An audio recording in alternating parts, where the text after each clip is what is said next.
Hello, everyone. Dr. Victoria Skirbo here, speaking to you from the Seeds of Transformation Healing Center in Wareham, Massachusetts. Can you believe it? It's time for Taroscopes again. This is the Taroscopes for February 2022, and we're going to work with the sign of Taurus today. Taurus, of course, is a fixed earth sign, the sign of the bull, and your sun is in Taurus from about the 21st of April until about the 21st of May. But most of you know if you happen to have something in Taurus. So this reading, we're going to do the astrology quickly first, and then we're going to do a card reading. Is for the sign of Taurus or Taurus Rising, if you have a Taurus Rising, or if you have a Taurus Moon. This you may be able to glean something from this experience, from certainly from the astrology, and then it's up to you for the reading. The reading is intuitive. This is actually, the astrology part is even a little bit more left brain. Okay, so we're starting the month with a new moon in the sign of Aquarius. That's happening on the 1st of February. In some places, it's actually happening on the last day of January. Where I am, it's actually happening at 46 minutes after midnight. And it's at 14 degrees of Aquarius, and it is conjunct Saturn. In fact, by the 4th, the sun makes its conjunction to Saturn. So it's very close to Saturn with this new moon in Aquarius. Now for you, Taurus, this new moon falls in your 10th house, of public recognition, career. It is the most evident house in the chart. It's like if something's going on there, everybody sees it. So there is this energy of revelation, perhaps, with Taurus, almost more than any other sign this month. Of course, the new moon says that you can start something new, right? And with Saturn there, there's a sense of perhaps what you start will be a lot of hard work, a lot of heavy lifting in the beginning. But the benefit of Saturn is when Saturn is around, if you do the hard work, it does pay off in the end. It just takes a lot of patience. So we have something new starting in that house of career or public standing, but it's probably going to take quite a lot of, putting the energy into that area in order for you to succeed with whatever new project you're going to do. But if you put the work in, it will succeed. So there's no wasted time here. In fact, Saturn being conjunct the sun and moon and the new moon, Saturn is the timekeeper. So he's holding the stopwatch or the grandfather clock. Saturn isn't really about going quickly. Just continuously applying yourself.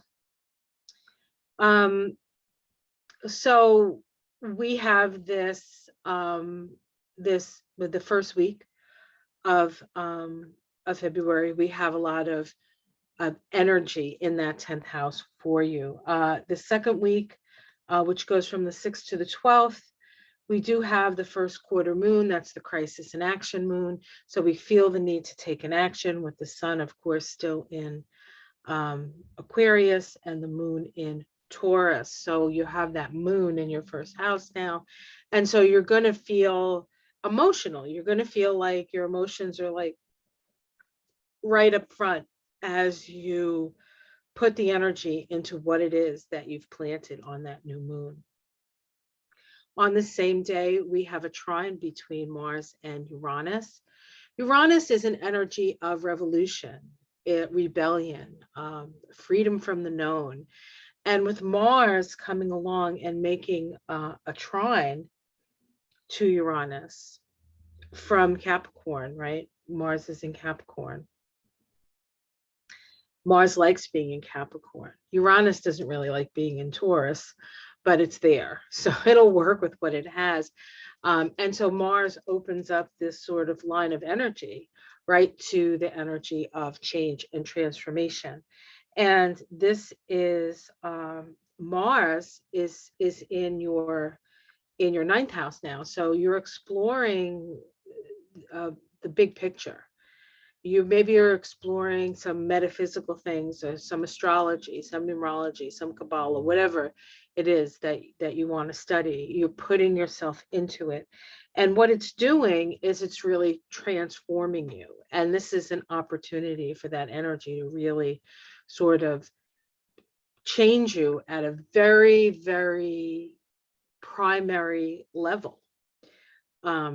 Almost as if you have an opportunity to be reborn in some way. Let's see here. On the 11th, Mercury makes a conjunction to Pluto. Now, this is the third of three. The first one occurred on the 30th of December. That one was at 26 of Capricorn. One occurred on in January. I believe, oh, hold on, I'll tell you right now. What's the page before? January 28th. There was another conjunction. That time Mercury was retrograde. Sorry. Here we go. Sorry. And now as Mercury moves forward, in fact, Mercury goes direct on the 3rd. I didn't mention that. Mercury is in Capricorn. So that's that 12, I'm sorry.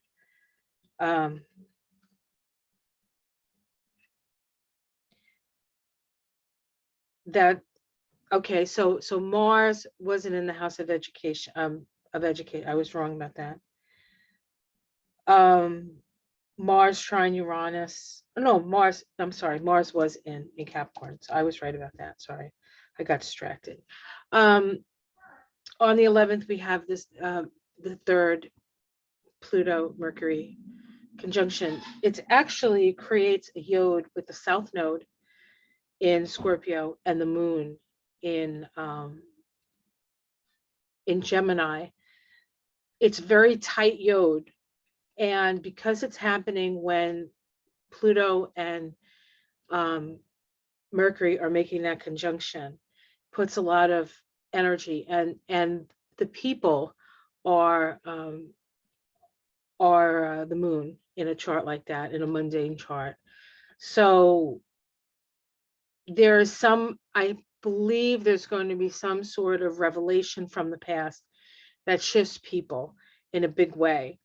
And it just happens that it happens on that day. The moon in your chart will be in your 2nd house. So in that yod formation. And so there could be some questioning of value here, something that makes you question your values, or the things that you truly like believed in, perhaps now, or knew, or something that you thought you knew maybe comes out and you realize that you knew the opposite, or so there's all kinds of revelations that can happen. We have a full moon on the 3rd week. On the 16th, we have the full moon. The full moon is in Leo, and it's at the end of the sign. So the full moon occurs at let me see, I have the degrees here somewhere.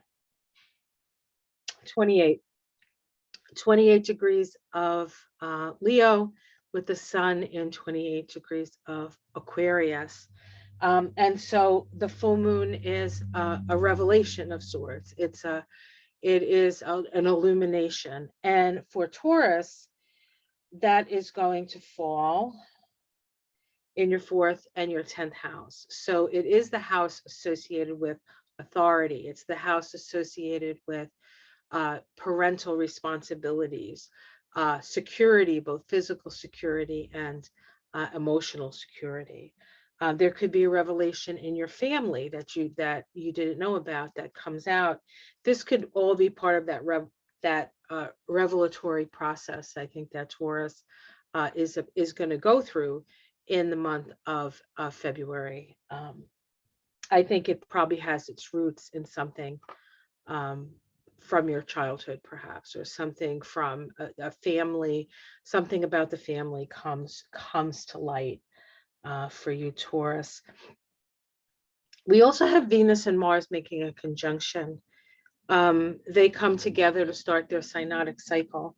They have a very interesting relationship right now because I believe they come together twice this year. I think it's twice. I don't think it's 3 times. I will check that though. We're just going to talk about the one that happens now. It happens in Capricorn. And for you, Taurus, Capricorn is that house of beliefs, metaphysics, that 9th house, long journeys and the like. So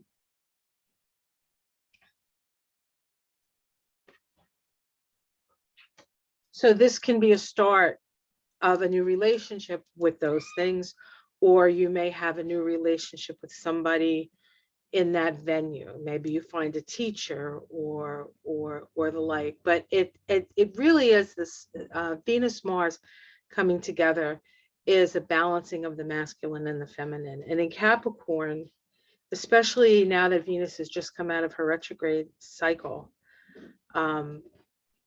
that is definitely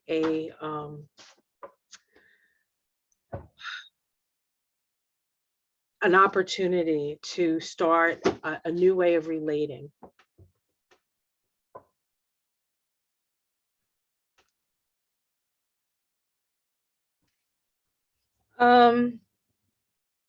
On the 17th, which is the day after the full moon, there's a sextile between Jupiter and Uranus, and sextiles are opportunistic. They bring opportunity to you. This sextile is a 300-degree sextile. So the cycle between these two planets is almost done.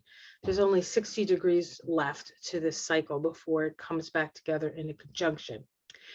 And so this cycle actually began in 2010 and 2011. There were 3 conjunctions of Uranus and Jupiter, and they are the expansion of our consciousness. And so we have had our consciousness expanded over those years tremendously. And we come to a point where we have an opportunity to utilize it to bring progressive change onto the planet, to bring a change that makes people more equal instead of the opposite. And so it's an important time, especially this happening in 2022, and especially the fact that this on the 4th week of February, the United States is going to have its first Pluto return. And we are in a state where we're trying to figure out who we are. So we have this energy that would sort of simulate that part of America, right? That sort of life, liberty, pursuit of happiness, raising all boats, you know, the hope of liberty and justice for all, the ability for a more perfect union, all of that stuff, right? So the energy is here to help us to wake up to what we really need to do in order to get there, in order to make the world a better place, not just America, but the world a better place, a more fair place, right? So that's actually happening for you. For a Taurus, we have Jupiter in Pisces, and we have Uranus in your sign. So there's this energy of finding your tribe with this. And so this would be an opportunity for you to find your tribe. And so there are the connections that you're making now are all sort of part of that energy. On the 18th, the sun moves into Pisces. That is your house of friendships and your house of goals. So you may come up with some new goals to be had. Let's see if there's anything else I want to mention. On the 25th, Mars is going to make a conjunction to the asteroid Vesta, and that's occurring at 24 degrees of Capricorn. And for you, Capricorn is that ninth house. So this is focused energy and intention on something. This could also be a trip, a long distance trip for you. But there's a lot of energy and focus necessary. Maybe you're taking a test. Maybe there's some sort of test that you need to take. But that is the energy is good for focused concentration on that day. So that's what's going on astrologically. Now let's take a look at your cards. So I'm going to use, actually, I don't know. I'm going to say what I think I'm using, but it may not be them. Yes, I'm using the Wildwood Tarot for you this month. So this is for Taurus, Taurus Rising, and Taurus Moon. For the month of February 2022.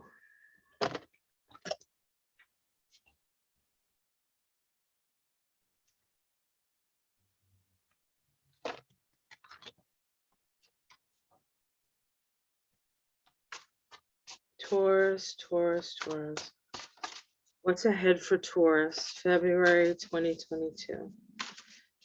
What's ahead for Taurus?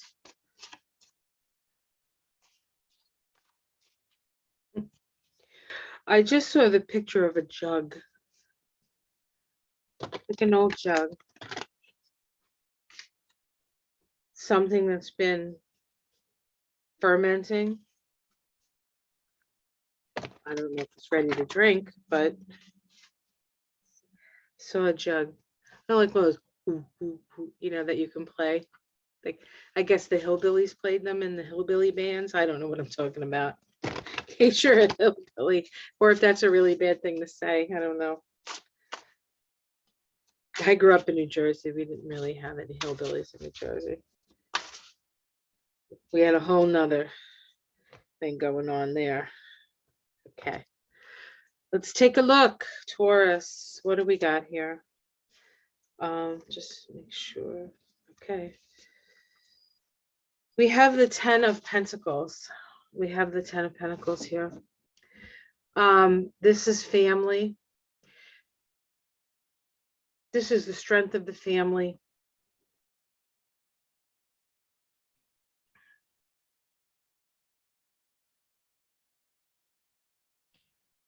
Let's see what's crossing it. So, in the astrology, I mentioned that something could be revealed, a family secret of some sort gets revealed and sort of tears the family tree asunder. So there is some illumination around family, money, resources. Let's see what's underneath it. The mirror, which is the Hanged Man in this deck. It's not what it seems. It's not what it seems.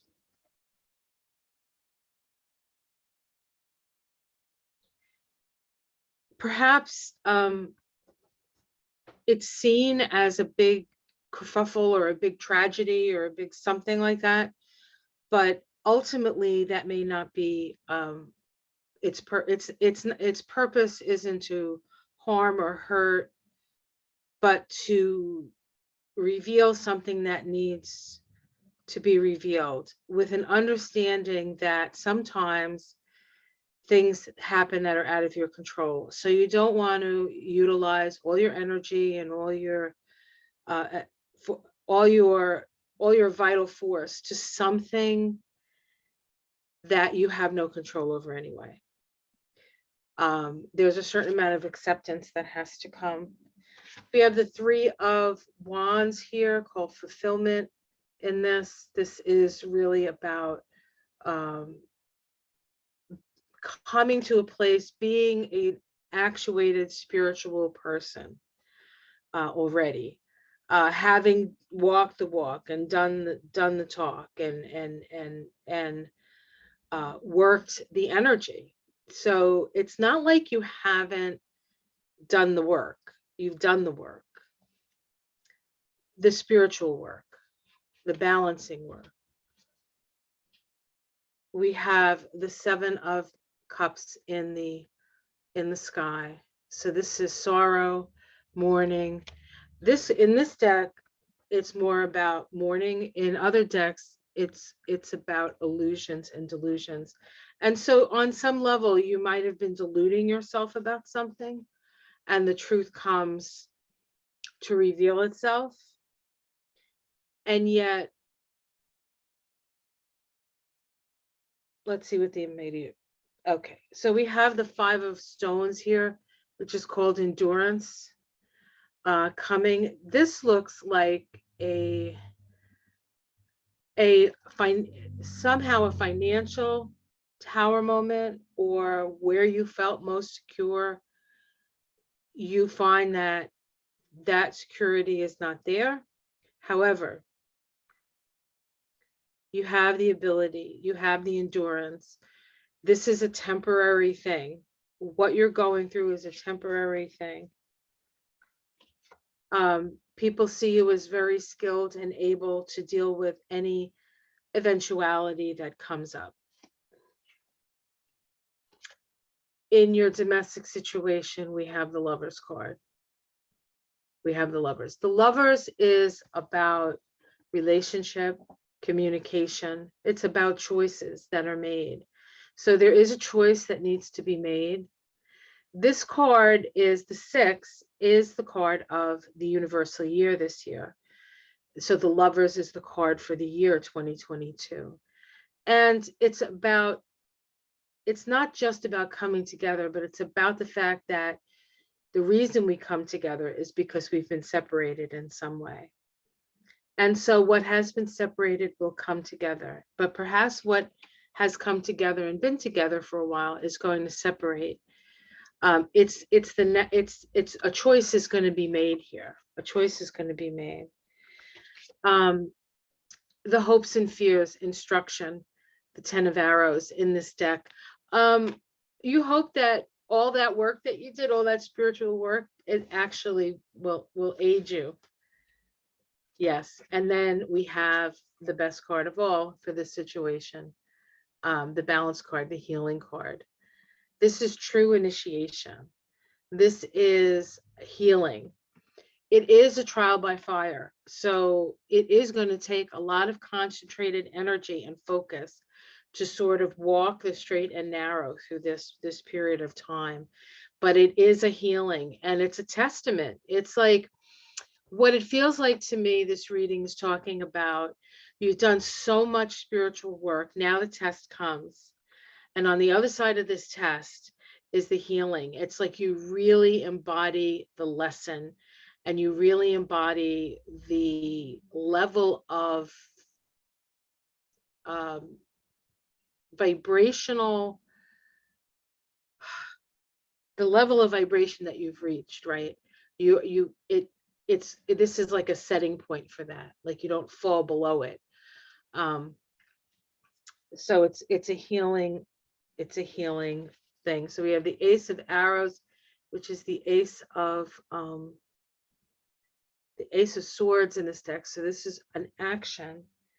And then we have the Archer, which is in this deck is a Chariot. So this is about, you get your arrow, you make up your mind, the action occurs very quickly. We do have some frustration here, as you may find that some of your arrows aren't hitting.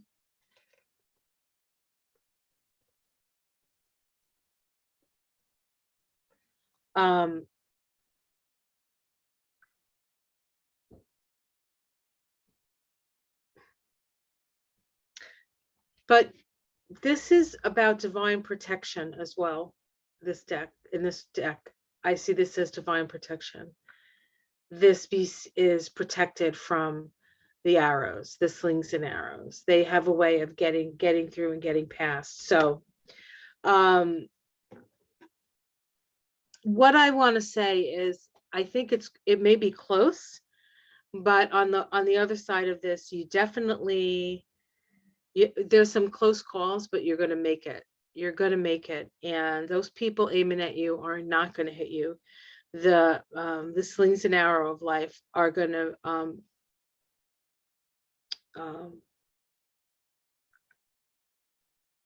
be deflected by the light that you hold within you. It's like your light becomes your protection. So, wow, that was pretty intense. Okay, well, okay, Taurus, nice, easy month. I hope you enjoyed that. Like and subscribe. And if you're interested in having a reading with me, you could check out my website, thesiegeoftransformation.com. I do have a beginner's class in the process. We're doing a beginner's class and a new intermediate class is going on right now. I do occasionally, I do maybe once a month, once every other month, start a new class. I am planning on doing a Kabbalah class. People are asking for that again. And you can just go to my website, to the events page, and it'll tell you if something like that is about to happen. But I will make announcements, as it were. All right, guys, take care. Much love. Namaste.